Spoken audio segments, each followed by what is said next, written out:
ছাত্র জনতার গণঅভ্যুত্থানে ২০২৪ সালের ৫ আগস্ট আওয়ামী লীগ সরকারের পতন হয়, গঠিত হয় অন্তর্বর্তীকালীন সরকার। জন আকাঙ্ক্ষা অনুযায়ী রাষ্ট্রের বিভিন্ন ক্ষেত্রে সংস্কারের উদ্যোগ নেয় ডক্টর ইউনূস সরকার। এরই ধারাবাহিকতায় ২০২৫ সালের ১৭ অক্টোবর জুলাই জাতীয় সনদে স্বাক্ষর করে রাজনৈতিক দলগুলো। পরের মাসে জুলাই সনদ বাস্তবায়ন আদেশ ও গণভোট অধ্যাদেশ গেজেট আকারে প্রকাশ করা হয়।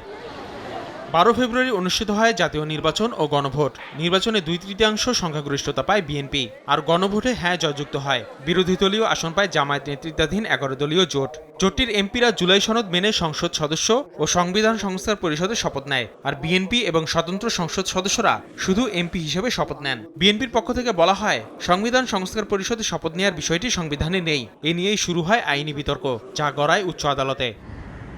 জুলাই জাতীয় সনদ বাস্তবায়ন আদেশ ও গণভোট অধ্যাদেশের বিরুদ্ধে পৃথক দুটি রিট করেন সুপ্রিম কোর্টের দুজন আইনজীবী। মঙ্গলবার যা রুল জারি করেন উচ্চ আদালত। রুলে সনদ বাস্তবায়ন আদেশ ও গণভোট অধ্যাদেশ কেন অবৈধ নয়, সরকারের কাছে জানতে চাওয়া হয়েছে। ড্রিঙ্কো এখন রিয়েল ফ্রুট পাল্প ও নাটা জেলি সহ নতুন প্যাকে নতুন স্বাদে। এর আগে সোমবার শুনানিতে রিটের পক্ষের আইনজীবীরা বলেন, সংবিধান অনুযায়ী রাষ্ট্রপতির আদেশে সংবিধান সংস্কারের কোনো সুযোগ নেই। রাষ্ট্রপতি এমন কোনো অর্ডিন্যান্স করতে পারবে না যে বিষয়বস্তু আমাদের সংবিধানে নাই। আমাদের বর্তমান সংবিধানে গণভোটের কোনো বিধান নাই। অধ্যাদেশটার উপরে রুল হলে, যদি আমরা রুলে ইনশাল্লাহ বিজয়ী হই, তখন তো শপথ টপথ সবই বাতিল হয়ে যাবে। আমরা কোনো অবস্থাতেই সংস্কারের বিরুদ্ধে না, আমরা পর্যাপ্ত সংস্কার চাই।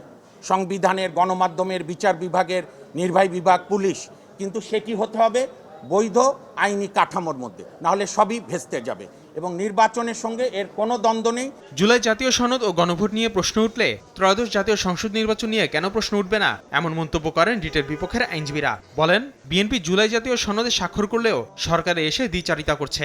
একদিকে বলছেন ডেপুটি স্পিকার দেওয়া হবে, নাম দেন, আরেকদিকে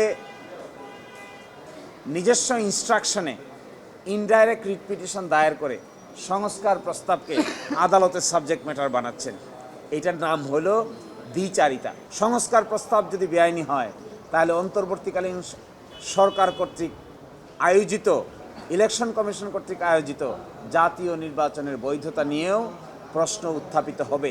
মন্ত্রিপরিষদ সচিব, প্রধানমন্ত্রীর মুখ্য সচিব, আইন সচিব, প্রধান নির্বাচন কমিশনার সহ সংশ্লিষ্টদের ৪ সপ্তাহের মধ্যে রুলের জবাব দেওয়ার নির্দেশ দিয়েছেন উচ্চ আদালত। আসিফ মোহাম্মদ সিয়াম, সময় সংবাদ, ঢাকা।